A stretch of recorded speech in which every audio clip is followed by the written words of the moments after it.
table, enter his presence, feast with thanksgiving and celebrate his love. Come to the table, enter his presence, feast with thanksgiving and celebrate his love. This is the house of the Lord, the gates are open wide. Sinners and saints, strong and faint, are welcome to come inside. Come to the table, enter his presence, feast with thanksgiving and celebrate his love. Come to the table, enter his presence, feast with thanksgiving and celebrate his love. Sa ngalan ng Ama, ng Anak at ng Espiritu Santo, Amen. sumainyo ang Panginoon. At sumaiyo rin. Mga kapatid, lahat po tayo ay may pinagdarasal. Tayo'y bumabalik sa banal na misa. Meron tayong pinapanalangin, pinapakiusap sa Diyos. Pero madalas nararanasan natin na hindi agad sinasagot ng Diyos ang ating panalangin. Tayo'y nasasaktan, tayo nagtatampo, minsan tayo nagagalit pa sa Diyos. But we must understand, my dear friends, that your unanswered prayers are sometimes your blessing. Hindi naman lahat ng nasasagot na panalangin ay pagpapala. Kahit yung panalangin hindi agad sinagot ng Diyos, ay pagpapala, pagpapabuti, pagpapatibay sa'yo. Kaya nga, palagi ka lang magpasalamat, magpuri sa Panginoon. Natanggap mo man, hindi mo natanggap ang hinihiling mo, magpuri ka at magpasalamat sa Diyos. Dahil lahat ng binibigay ng Diyos sa iyo ay para sa ikabubuti mo, ikagaganda ng buhay mo, ikapagbabanal ng kaluluwa mo. Sa mga pagkakataon na kung saan tayo nagduda sa Kanya, sa mga pagkakataon na kung saan tayo nagreklamo, hilingin natin muli ang awat pagpapatawad ng Diyos para tayo ay makitang minsan pa maging karapat-dapat makatanggap sa mga banal na misteryo. Inaamin ko. Sa makapangyarihang Diyos at sa inyo mga kapatid, na lubha akong nagkasala sa isip, sa salita at sa gawa at sa aking pagkukulang.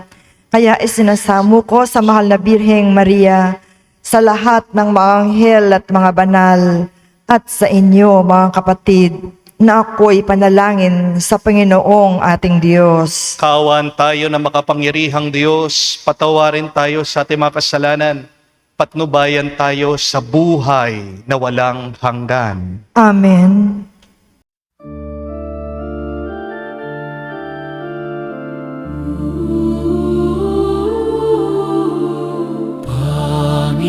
Panginoon, maaga. Panginoon, mabaga.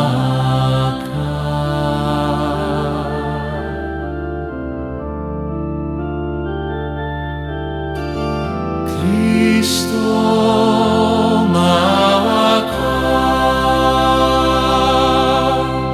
Kristo, maawa ka sa amin. Panginoon, maaga. Panginoon,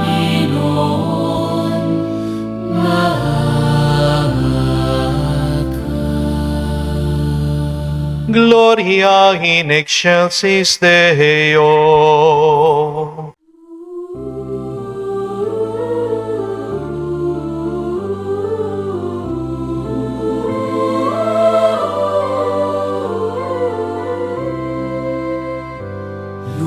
Naluwalhati sa Diyos sa kaitaasan, kaloob sa lupa ay kapayapaan. Pinupuri ka at ipinagdarangal, sinasamba ka dahil sa dakila mong kaluwalhatian. Panginoon naming Diyos, Hari ng langit, Amang makapangyarihan, Panginoong Hesukristo, buktong na anak ng Diyos, Kordero ng Ama. Ikaw na nag-aalis ng mga kasalanan ng sanlibutan. Tanggapin mo ang aming kahilingan, ikaw na nanuluklok sa kanan ng Ama. Maawa ka sa akin, ikaw lang amang manal, Panginoong Hesukristo, kasama ng Espiritu, sa luwalhati ng Ama. Amen, Amen, Amen, Amen. Manalangin tayo. Ama naming makapangyarihan, lingid sa aming paningin ang mga inihanda mo para sa mga nagmamahal sa iyo. Padaluyin mo sa amin ang agos ng iyong pag-ibig, upang sa pagmamahal namin sa iyo ng higit, makamtan namin ang iyong mga pangakong di malirip, na hindi pa sumasagi sa isip namin o panaginip. Niluluhog namin ito sa pamagitan ni Jesucristo, kasama ng Espiritu Santo, magpa sa walang hanggan. Amen.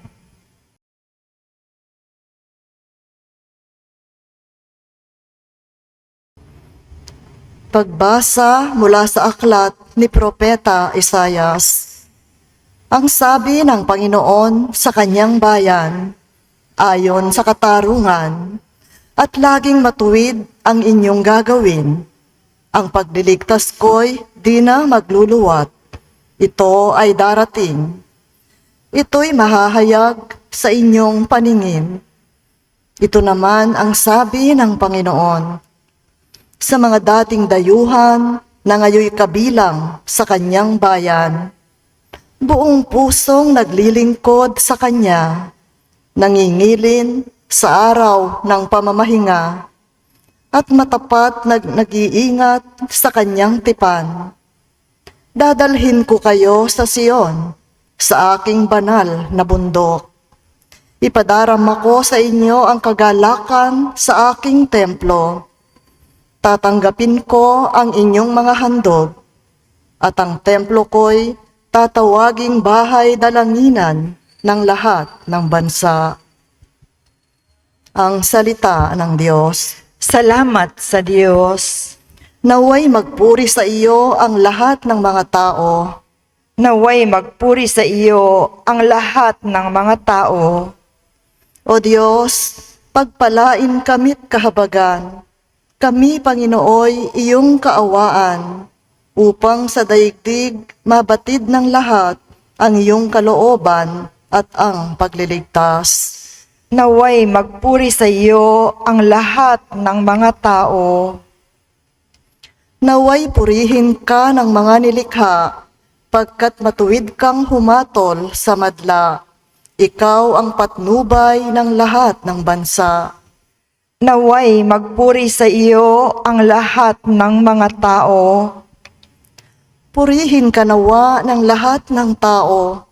Purihin ka nila sa lahat ng dako. Ang lahat sa amin iyong pinagpala, naway igalang ka ng lahat ng bansa. Naway magpuri sa iyo ang lahat ng mga tao.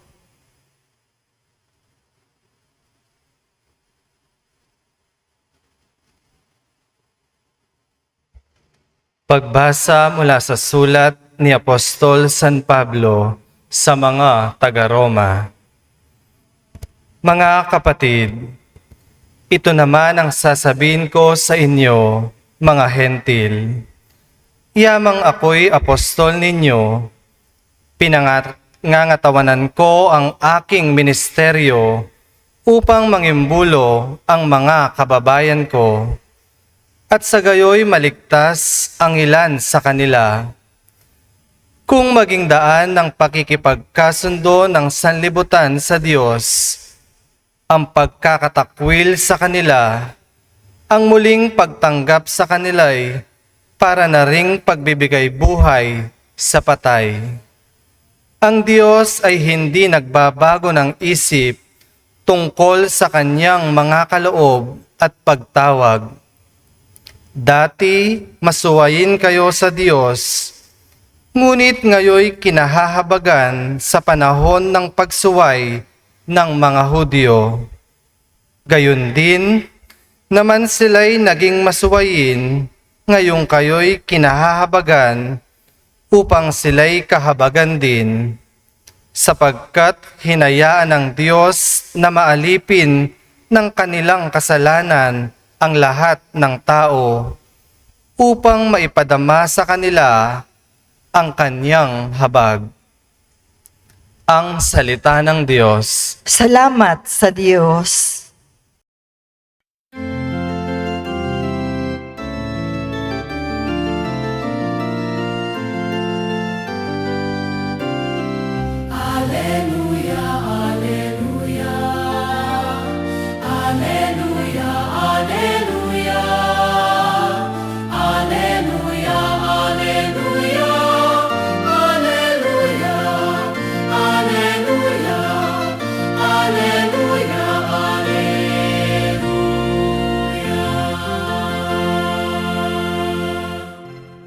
Ipinangaral ni Jesus ang paghahari ng Diyos.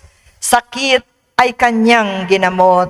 Alleluia, alleluia. Sumainyo ang Panginoon. At sumairin. Ang mabuting balita ng Panginoon ayon kay San Mateo. Papuri sa iyo, Panginoon. Noong panong yon, si Jesus ay nagpunta sa lupaing malapit sa Tiro at Sidon. Lumapit sa kanyang isang Kananeyang naninirahan doon at malakas na sinabi, Panginoon, anak ni David, mahabag po kayo sa akin. Ang anak kong babae ay inaalihan ng demonyo at masyadong pinahihirapan. Ngunit gaputok may di tumugon si Jesus. At lumapit ang kanyang mga alagad at sinabi sa kanya, pagbigyan niyo na po siya para umalis na. Siya'y nag-iingay at sunod-sunod sa atin. Sumagot si Jesus, sa mga tupang naninigaw ng sambahayan ng Israel lamang ako sinugo. Ngunit lumapit sa kanyang babae, lumuhod sa harapan at sinabi, tulungan po ninyo ako, Panginoon. Sumagot si Jesus, hindi dapat kunin ang pagkain ng mga anak upang ihagis sa mga tuta. Tunay nga po, Panginoon, tugon ng babae, ngunit ang mga tuta man ay nagsisikain ng mumong na nalalaglag sa hapag ng kanilang Panginoon. Kaya't sinabi sa kanya ni Jesus, napakalaki ng iyong pananalig. Mangyayari ang hinihiling mo. At noon din gumaling ang kanyang anak. Mga kapatid, ang mabuting balita ng ating Panginoon. Pinupuri ka namin, Panginoong Hesukristo. Magandang araw po muli sa inyong lahat. Pwede po ba na pakigreet nyo ang inyong mga katabi? Happy Sunday! Happy Sunday po sa inyong lahat. And a blessed Sunday po sa lahat sa inyo na sumusubaybay sa atin online bawat linggo. Isama po natin ipagdasal sa misang ito ang ating mga kapatid na hanggang ngayon ay lubog pa rin sa baha dahil po sa habagat. At ako po ay nagpapasalamat sa napakaraming nagdo-donate sa inyo. Tayo po ay nakapagbigay na, no, sa ating social action ng 100,000 para pambili po ng bigas, mga dilata, mga relief para mabigyan po yung mga sinasakupan natin. At pati po yung mga ibang tao dito po sa Pampanga na hirap dahil po sa baha. I keep on praying that those who give among you may receive more. May tanong lang po ako. Have you ever been rejected? Tinanggihan ka na ba? Of course. Definitely. Sigurado lang. Di po ba? Baka na-reject ka na sa trabaho. Baka board passer ka, nag-apply ka, pero hanggang ngayon hindi ka pa rin tinatawagan. Baka na-reject ka na rin sa pag-ibig. Akala mo, kayo na. Yun pala, ikaw lang pala ang may alam na kayo na.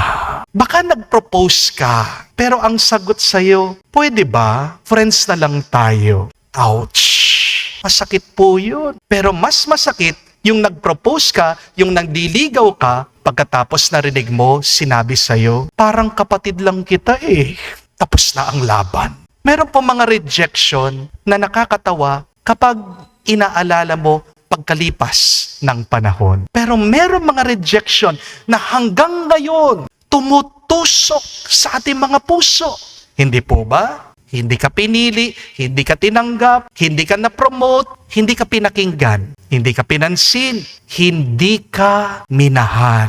At minsan, ang pinakamahirap na rejection ay hindi galing sa rejection ng ibang tao. Ang pinakamasakit na rejection, kadalasan nangyayari, nararamdaman natin, nanggagaling sa Diyos kapag tinanggihan niya yung ating hinihingi na panalangin. Hindi po ba? Nagdadasal ka, pero tahimik siya. Humihingi ka, pero wala siyang sagot. Kumakatok ka naman paulit-ulit, pero walang nagbubukas na pinto o oportunidad sa buhay mo. At napapatanong ka na lang minsan, Lord, talaga bang mahal mo ako? Isa po sa pinakamasakit kong karanasan nung natapos po ako sa seminaryo. Lumabas po ako para magtrabaho. Ginawa ko po yung aking resume. Siyempre, nilagay ko po lahat doon. Valedictorian ako, magna cum laude ako, sinulat ko po lahat ng aking awards at achievement. Kung pwede lang nga po, ilagay ko din doon. Best in conduct ako, na perfect attendance ako sa mga klase. Akala ko po, kapag nakita ng mga kumpanya yung aking very impressive resume, ay tatanggapin na ako agad. Pero nung nagbibigay na po ako ng resume, pumupunta ako sa mga kumpanya. Alam niyo po kung sino yung tumanggap? Yung security guard lang. Sabi sa akin, Sir, iwan niyo na lang po dyan.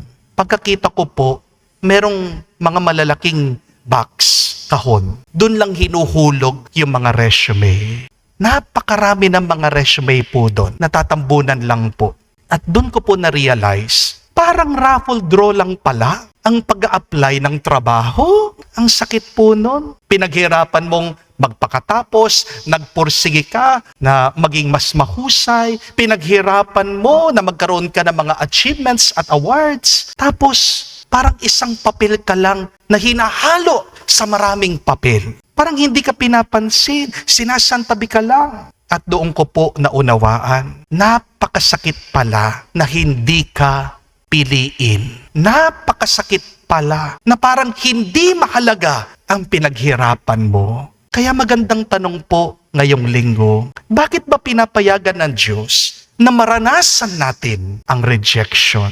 Diba ang Diyos ay pagmamahal? Bakit ba minsan hinahayaan niya na hindi tayo piliin? Bakit minsan parang pinagwawalang bahala niya tayo? At bakit ba minsan parang tahimik ang Diyos kapag kailangan na kailangan natin siya? At napakaganda po ng sagot na binibigay ng Ebanghelyo sa atin ngayong araw. Makikita po natin ito dito sa kwento ng ina na ayaw sumuko. Sabi po ng Ebanghelyo, merong isang babaeng Cananeia. Hindi po siya kabilang sa Israel. Isa po siyang outsider. Lumapit po siya kay Jesus. Dahil ang kanyang anak ay lubhang pinahihirapan ng demonyo. Sumigaw daw po itong nanay, sabi niya, "Have pity on me, O Lord, Son of David." Panginoon, maawa ka sa akin. Pero alam niyo po kung anong unang ginawa ng ating Panginoong Jesucristo?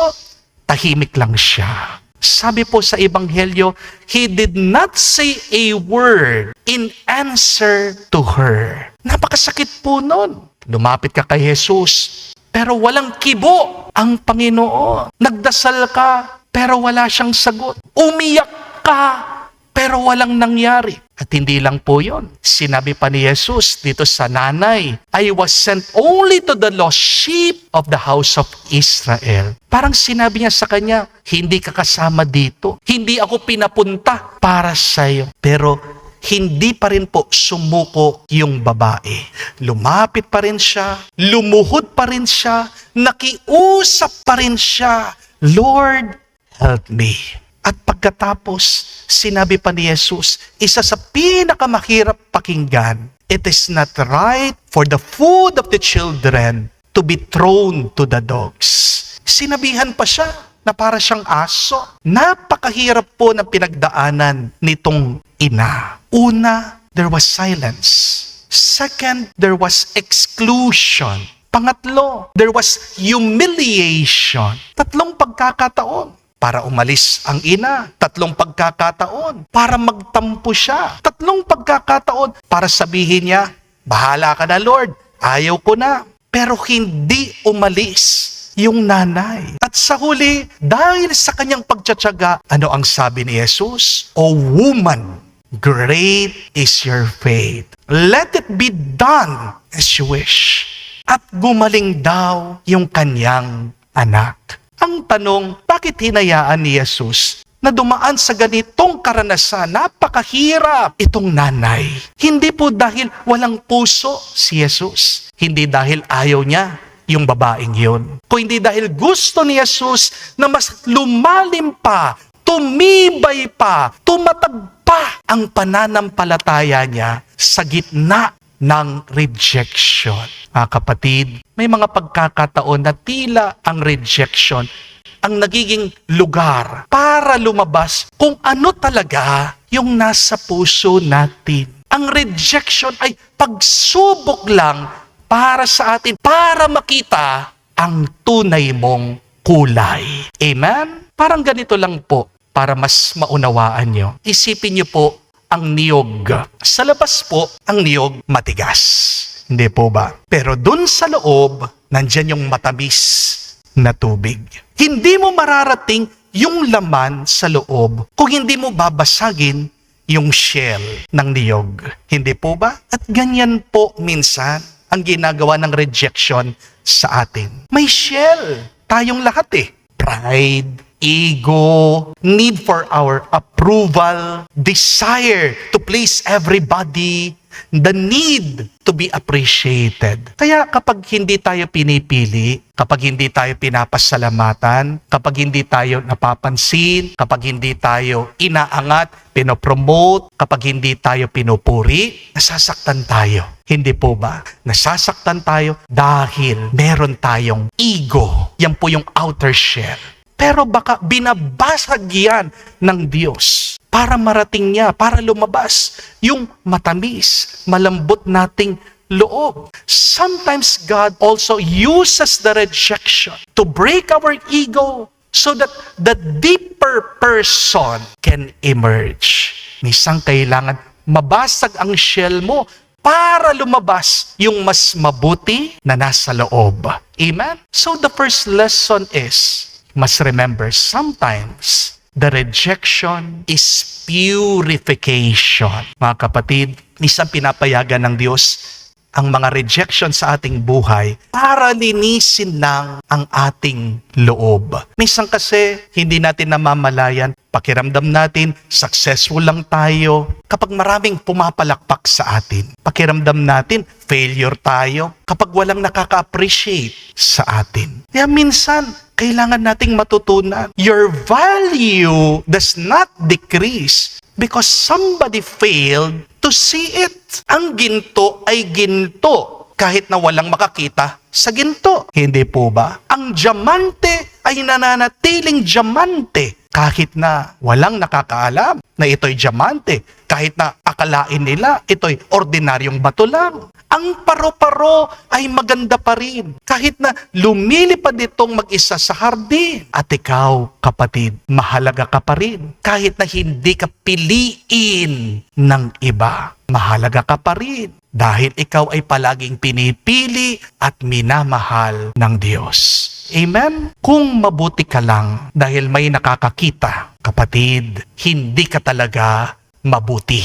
Amen? Kung mabait ka lang dahil may nakakapansin, hindi ka talaga mabait. Pero ang taong mabuti at mabait, hindi nagbabago ang ugali. Kahit na masaktan siya, kahit na walang nakakakita. Hindi po ba? Nung pong bata ako, kapag kumakain po kami ng barbecue ng aking kapatid, ugali po ng tatay namin, kukunin po niya yung dulo nung stick para po putulin yung pong tusok, yung pinakamatulis na parte ng barbecue, para po hindi namin matusok yung aming mga mata. Ginagawa niyo po ba yon para po ligtas yung mga anak at apo? I hope you do. Maaaring isipin po natin, ganyan po ang rejection. Pagpuputol ng isang bahagi para hindi tayo masaktan, para hindi tayo makasakit sa iba. At tandaan niyo po, ang nakakasakit sa atin at sa iba ay ang ating pagka-makasarili. Our ego sometimes hurt us. Our ego many times hurt other people. Kaya kung nakakaranas ka ng rejection ngayon, tanggapin mo yan. Yakapin mo yan. At isipin mo, pinipino lang ng Diyos ang pagkatao mo. Amen? Rejection is purification. But the second lesson is, sometimes rejection is redirection. Isipin niyo po ang pana, bow and arrow. Bago po paliparin ang pana, papunta doon sa target, ano pong ginagawa nila? Di ba? Hinihilang paatras. Kung makakapagsalita lang po ang pana, baka sabihin niya, bakit ako hinihilang palayo? Bakit parang umaatras ang buhay ko? Pero hindi pala siya hinihilang paatras para talunin. Hinihilang paatras ang pana para paglipad niya, mas malayo ang kanyang mararating. Hindi po ba? Baka, mga kapatid, pakiramdam mo, umaatras ang buhay mo ngayon. Hindi ka natanggap, hindi natuloy ang plano mo, hindi nag-work ang relationship mo, hindi ka na-promote, hindi ka nakatanggap ng visa, nagsara ang opportunity. Pero ang pag-atras ay hindi pagkabigo. Tandaan niyo po yan. Kahit masakit ang rejection, kayang gamitin niya ng Diyos para ituwid ang iyong buhay. Amen? May nakaibigan po ako, follower po natin. Nag-open up po siya ng problema sa akin. Sabi po niya, stress na stress po siya sa kanyang trabaho. Kaya nag-decide po siya na mag-resign doon sa kanyang work. Pero hindi po niya alam, yung pag-resign pala niya ay may mabuting dahilan. Saktong pag-resign po niya doon sa kanyang trabaho, may nangyari po doon sa anak niyang dalaga. Nagkaroon po ng problema yung anak niya sa school. Pero dahil wala po siyang trabaho, natutukan po niya ng mabuti, nakapag-focus po siya doon sa pinagdadaanan ng kanyang dalaga. Tignan niyo na po mga kapatid, kasama sa plano ng Diyos ang rejection. Pati ang rejection ay kasama sa divine timing. Kaya tandaan niyo po, kung merong pintuan na sinara ang Diyos sa iyo, ibig sabihin, hindi yan para sa iyo. Kung merong inalis ang Diyos na tao sa buhay mo, ito ay para sa ikasasaya mo. May trabaho na hindi mo nakuha, may planong hindi natuloy, may pangarap na nagbago. Years later, saka mo lang mauunawaan at maiintindihan. Your rejection was your redirection. Third and last, remember this, rejection is also preparation. Gusto ko pong isipin nyo ito. Imagine nyo po ang isang popcorn. Kumakain po ba kayo ng popcorn? Paano nagiging popcorn ang isang butil ng mais? Diba? Yan po ay nagpapap kung dadaan sa init. Amen? Kahit na kausapin mo yung butil na mais, oy, maging popcorn ka, please. No? Mag-pop ka naman. Hindi po yan magbabago. Hindi po ba? Yung mais, nagtatransform, nagbabago dahil sa init.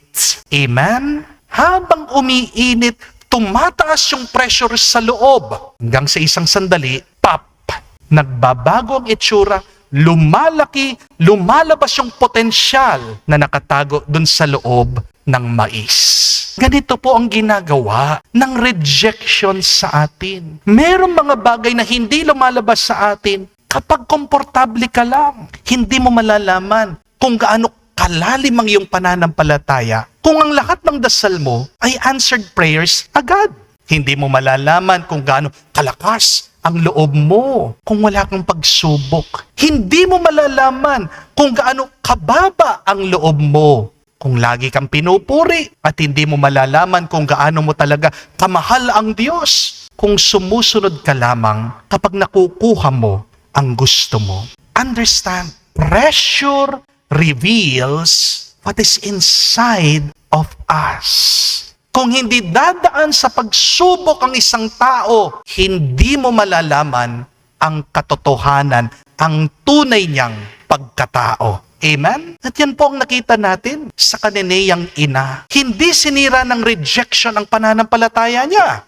Pinakita ng rejection ang pagtanggi ng Panginoon sa kanya kung gaano katibay ang kanyang pananampalataya. Napansin niyo po, kahit na hindi sumagot si Jesus, kahit na tinataboy siya ng mga alagad, kahit na napahiya na, itong nanay, hindi siya na-offend. Nagpatuloy siya.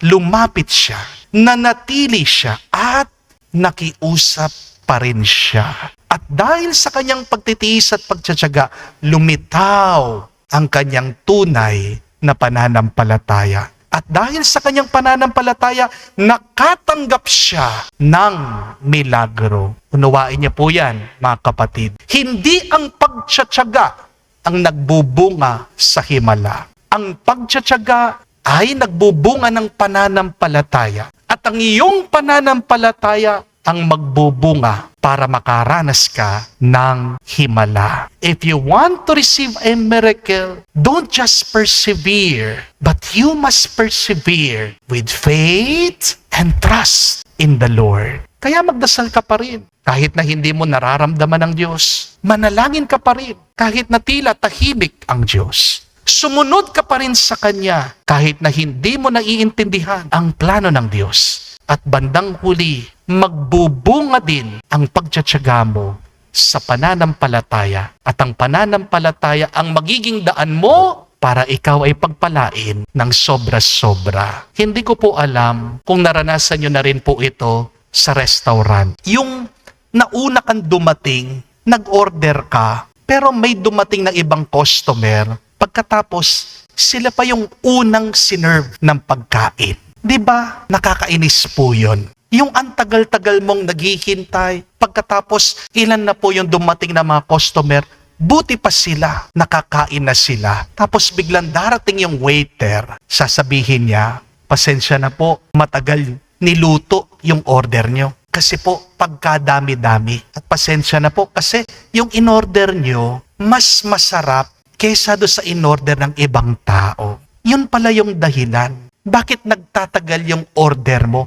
Kasi yung order nila, simple lang. Konti lang. Habang yung in-order mo, hiningi mo, mas marami, mas masarap, mas komplikado. Minsan kasi, ang dahilan ng lungkot natin ay pagkukumpara. Hindi po ba? Mas nakikita natin, una ang iba, buti pa siya kinasal na, buti pa siya na-promote na, buti pa siya successful na, buti pa siya may bahay na siya, buti pa siya tapos ng mga anak, buti pa siya natupad ng mga pangarap. Pero ikaw, nakaupo pa rin, naghihintay. At napapatanong ka minsan, Lord, bakit sila? Meron na. Ako, kailan kaya? Maybe, my dear friends, you are not forgotten. But maybe, something in you or for you is being prepared. Remember, understand, delay is not always rejection. Sometimes you are waiting because something better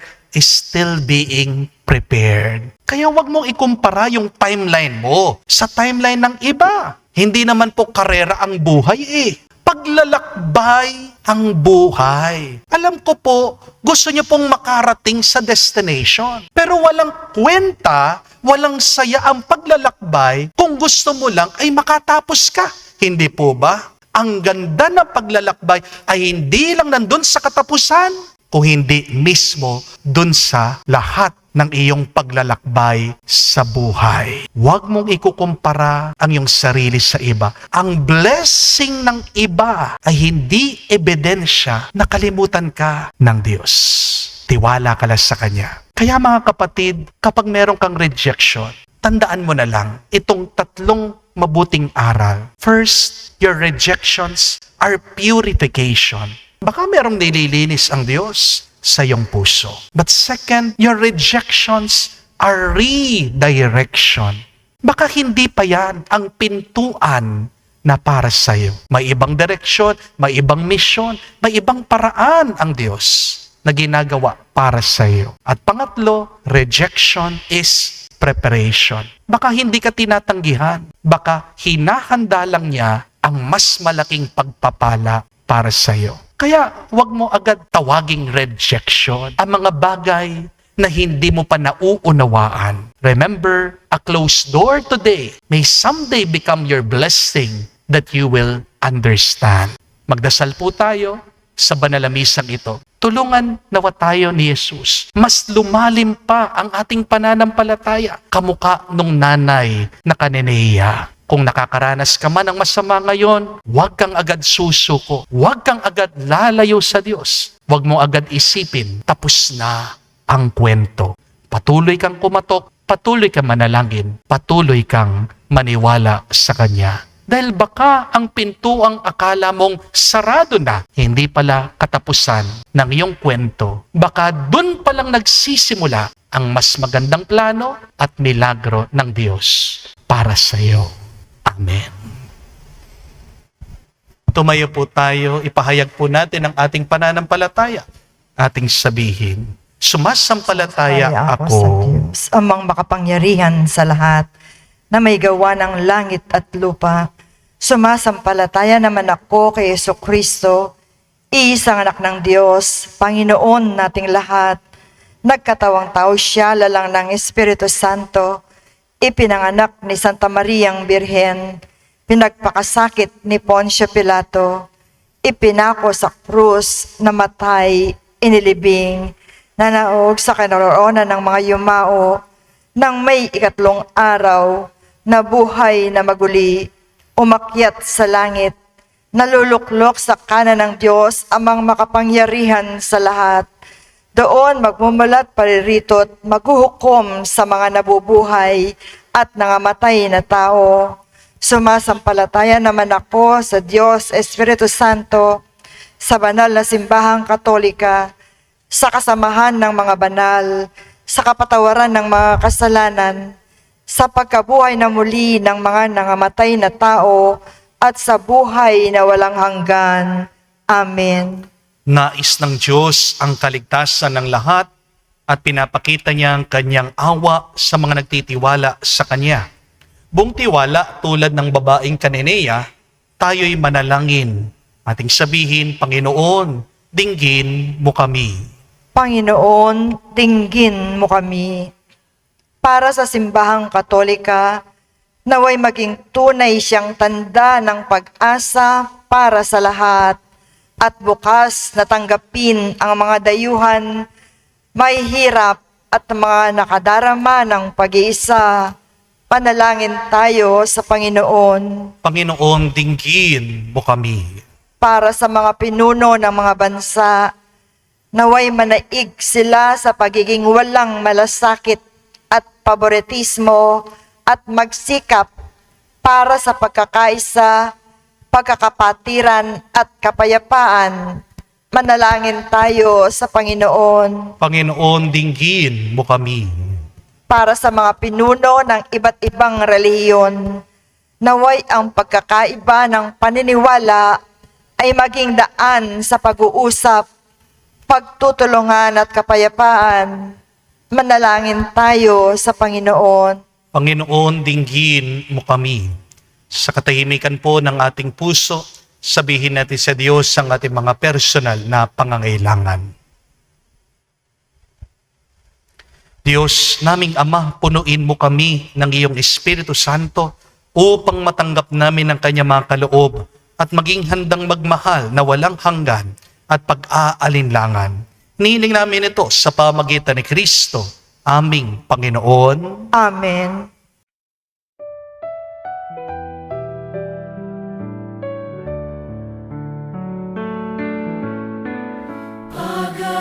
Pag-aalay nitong bayan, iyon nawa pong kalugdan, itong hayak at tinapay, tanggapin at iyong basbasan, bunga nitong pagsisikhay, luha at pawis ang taglay, gawin mo pong iyong katawag, dugo ng bago mong tipan. Pag-aay nitong bayan, huwag nawa kong talikdan, pakumbabang kahiligan, kami iyong kaawaan, itong aming mag-aalay, nawa kami ay dunutan ng tuwa't kapayapaan at buhay na walang hanggan.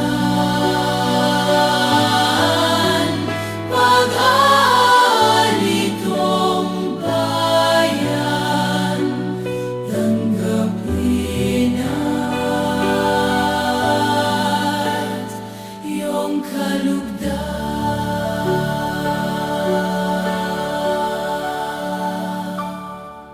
Manalangin kayo mga kapatid, para ang ating mga paghahain ay kalugdan ng Diyos, amang makapangyarihan. Tanggapin nawa ng Panginoon itong paghahain sa iyong mga kamay, sa kapurihan niya at karangalan, sa ating kapakinabangan at sa buong sambayanan niyang banal. Ama naming lumikha, tanggapin mo ang mga alay upang maganap ang pagpapalitan ng iyong kaloob at ng aming handog.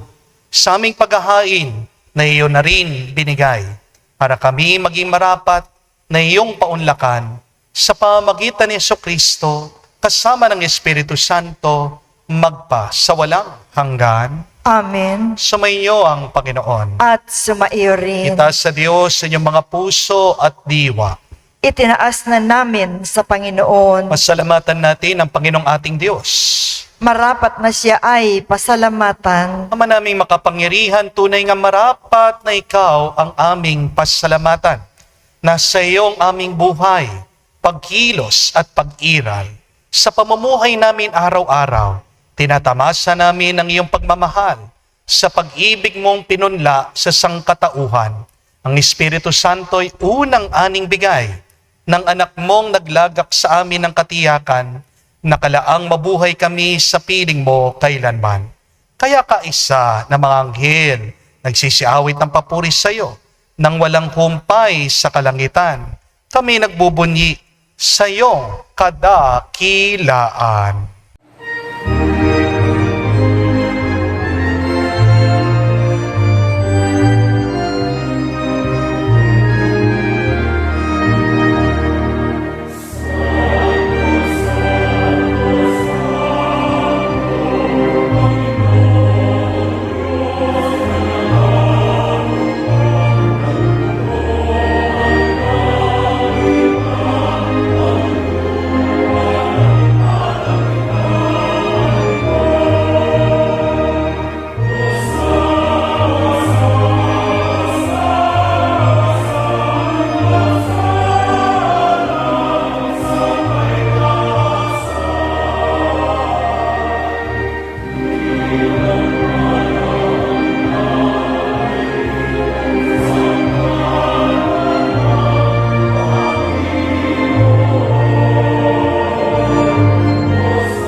Ama naming banal, ikaw ang bukalan pa ng kabanalan. Kaya't sa pamagitan ng iyong Espiritu, gawin mong banal ang mga kaloob na ito, upang para sa amin maging katawan at dugo ng aming Panginoong Heso Kristo. Bago niya pinagtiis ang kusang loob na maging handog, hinawakan niyang tinapay, pinasalamatan kanya, pinaghati-hati niya iyon, inabot sa kanya malagad at sinabi, "Tanggapin ninyong lahat ito at kanin. Ito ang aking katawan na ihahandog para sa inyo."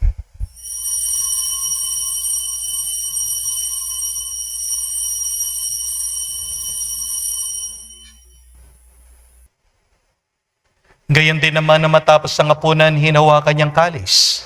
Muli kanyang pinasalamatan. Nabot niyang kalis sa kanyang malagad at sinabi, "Tanggapin ninyong lahat ito at inumin.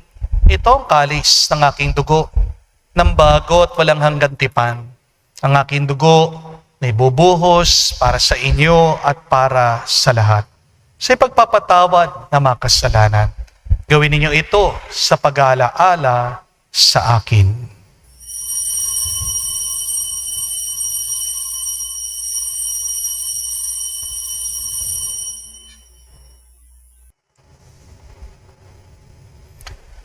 Ang misteryo ng pananampalataya. Aming ipinahayag na namatay ang iyong anak, nabuhay bilang Mesiyas at magbabalik sa wakas para mahayag sa lahat. Ang mga ginagawa namin ngayon ng pag-alaala sa pagkamatay, muling pagkabuhay ng iyong anak. Kaya tinialay namin sa iyong tinapay nagbibigay buhay at ang kalis na nagkakaloob ng kaligtasan. Kami nagpapasalamat dahil kami ang minarapat na tumayo sa harap mo para maglingkod sa iyo. Sinasamo namin kami magsalo-salo sa katawan at dugo ni Kristo ay mabuklod sa pagkakaisa sa pamagitan ng Espiritu Santo. Amalingapin mong iyong simbahan, laganap sa buong daigdig. Puspusin mo kami sa pag-ibig. Kaisa ni Leon ang aming Santo Papa, si Florentino aming Arsobispo, at ng Tanang Kaparian. Alalahanin mo rin ang aming mga kapatid na nahimlay may pag-asang sila'y muling mabubuhay. Gayon din naman lahat ng mga pumanaw. Tawan mo sila at patuloyin sa iyong kaliwanagan. Tawan mo at pagindapatin kaming lahat, makasalo sa iyong buhay na walang wakas. Kaisa na mahal na Birhen Maria, Ina ng Diyos. Kaisa ni San Jose, ang kanyang malwalhating esposo. Kaisa ng mga apostol at lahat ng mga banal na namuhay dito sa daigdig na kalugod-lugod sa iyo. Lalong-lalo na si San Roque, may pagdiwang nawa namin ang pagpupuri sa ikararangal mo sa pamagitan ng iyong anak, aming Panginoong Heso Kristo. Sa pamamagitan ni Kristo, kasama niya at sa Kanya, ang lahat ng parangal at papuri ay sa iyo, Diyos Ama, makapangyarihan, kasama ng Espiritu Santo, magpasawalang hanggan. Amen, amen, amen, amen, amen, amen.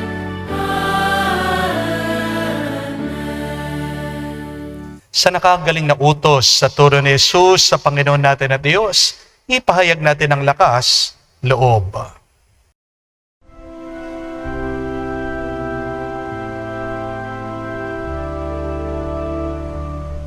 Ama namin, sumasalangit ka, sambahin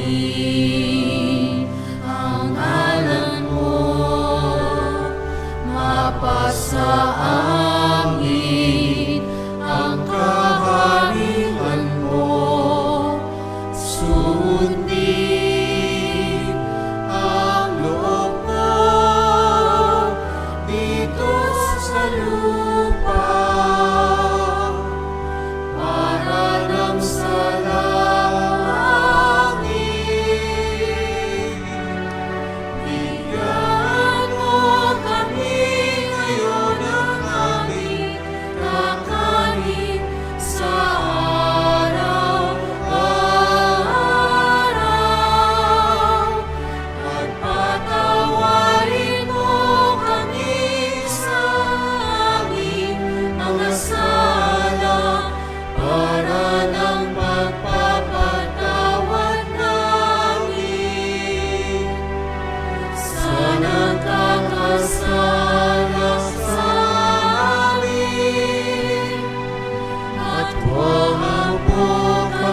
Hinihiling namin kami adya sa lahat na masama, pagkalooban ng kapayapaan araw-araw, iligtas sa kasalanan, at ilayo sa lahat ng kapahamakan, samantalang aming pinanabikan ang dakilang araw ng pagpapahayag ng tagapagligtas naming si Hesu Kristo.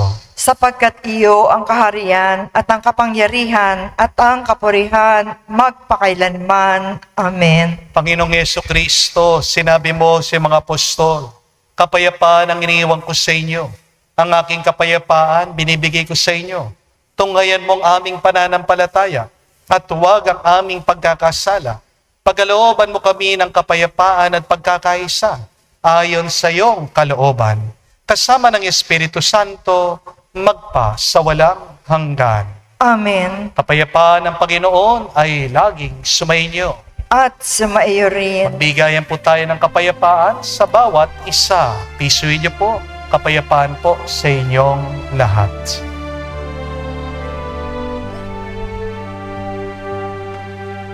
Cordero ng Diyos na nag-aalis ng mga kasalanan ng sanlibutan, maawa ka sa amin. Maawa ka sa amin. Cordero ng Diyos na nag-aalis ng mga kasalanan ng sanlibutan, maawa ka sa amin. Maawa ka sa amin. Cordero ng Diyos na nag-aalis ng mga kasalanan ng sanlibutan, ipagkaloob mo sa amin ang kapayapaan. Mga kapatid, naririto ang ating Panginoong Hesu Kristo, ang Kordero ng Diyos. Siya nag-aalis sa mga kasalanan ng sanlibutan. Mapalad tayong lumalapit sa piging ng Kordero. Panginoon, hindi ako karapat-dapat na magpatuloy sa iyo, ngunit sa isang salita mo lamang ay gagaling na ako.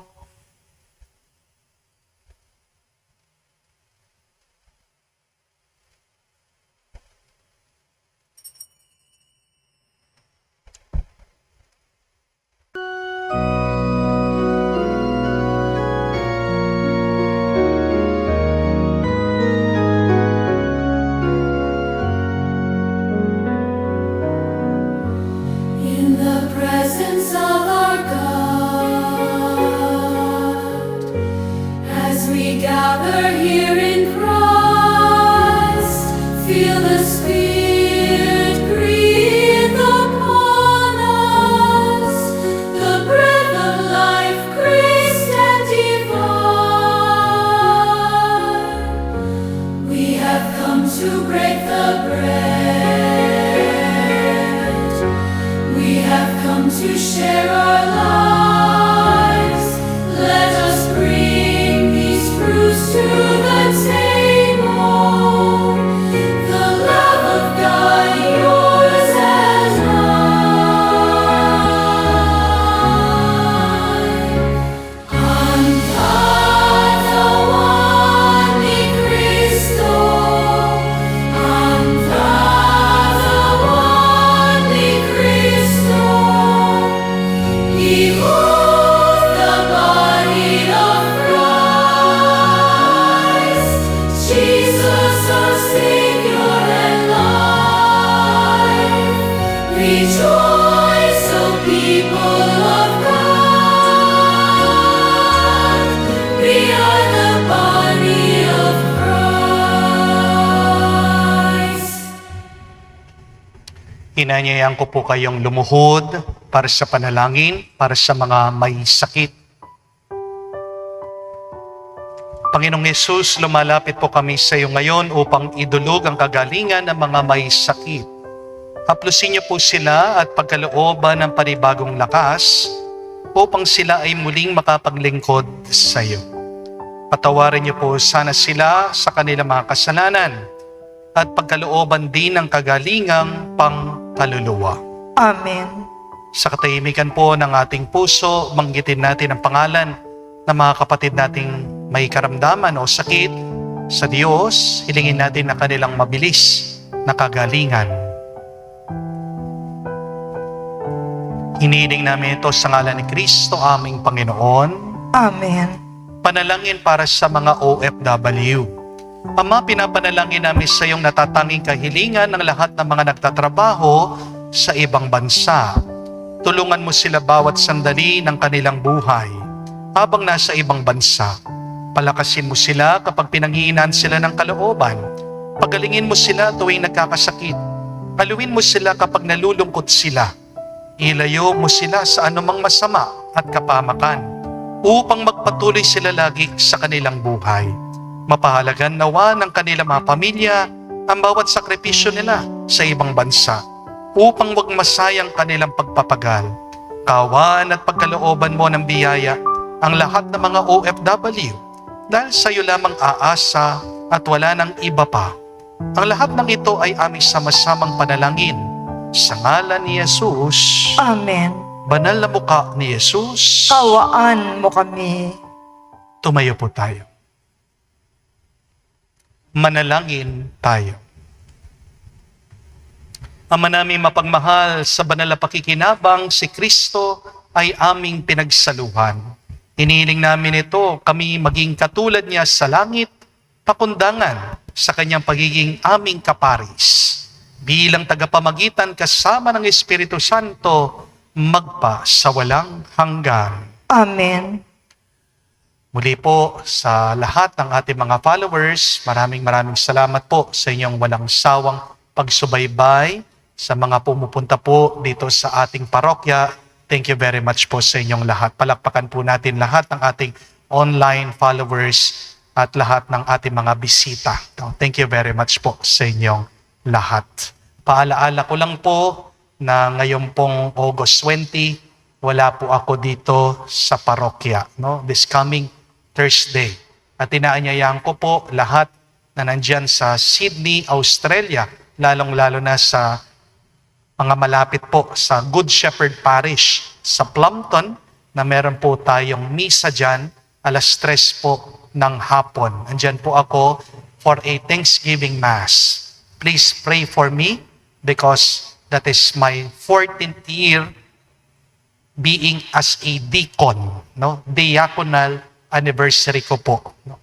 Bago ka maging pari, ikaw ay na-ordain mo ng diakono. At ang papel po ng isang diakono ay ang pagpapahayag ng salita ng Diyos at ang paglilingkod sa altar. So, 14 years na po ako na tapat, papahayag ng salita ng Diyos at naglilingkod sa altar ng ating Panginoon. So, please pray for me on August 20.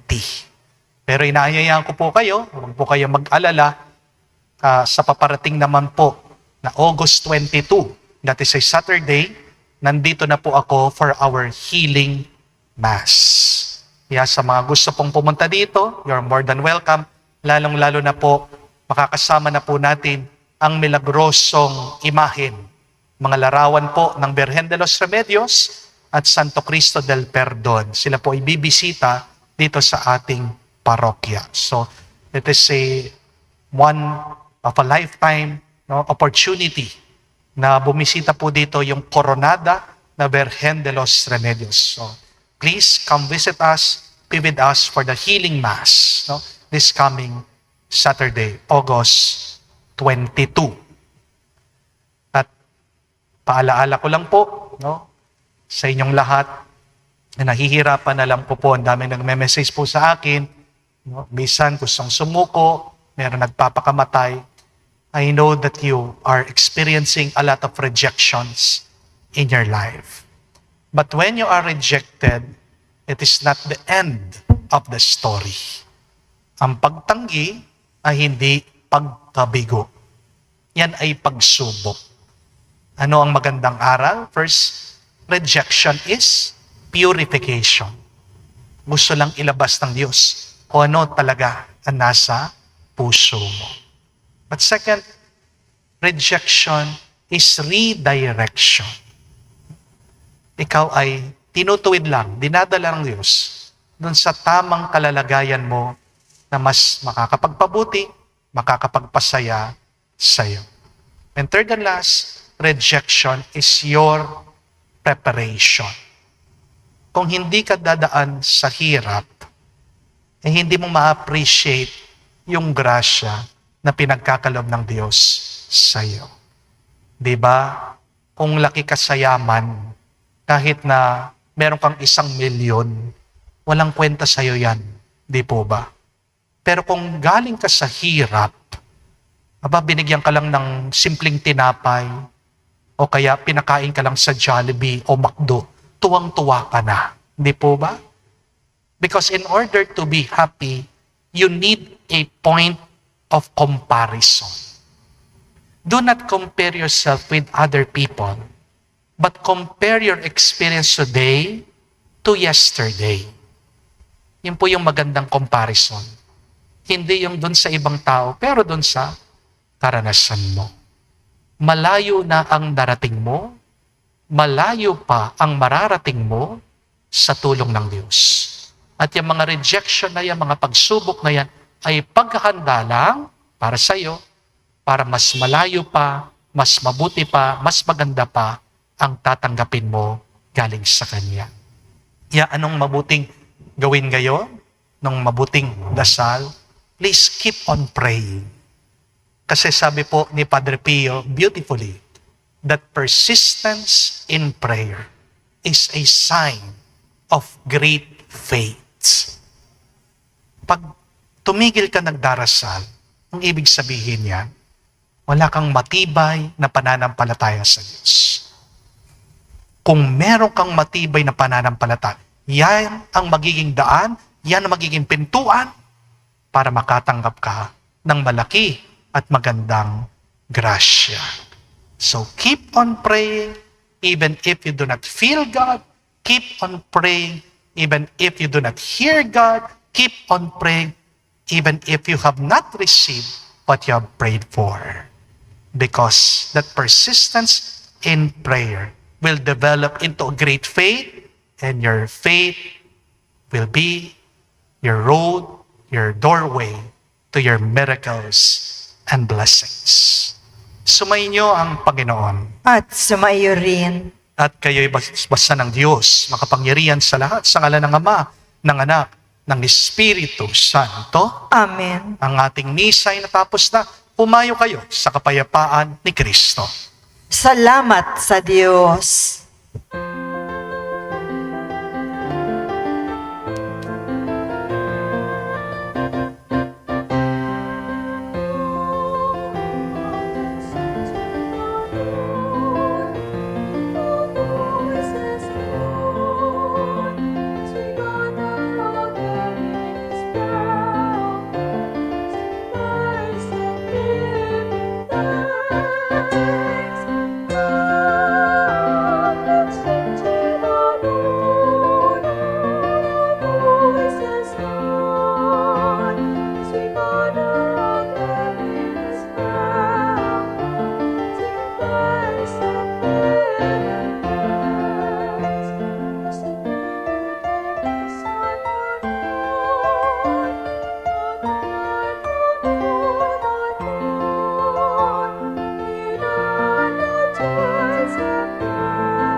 and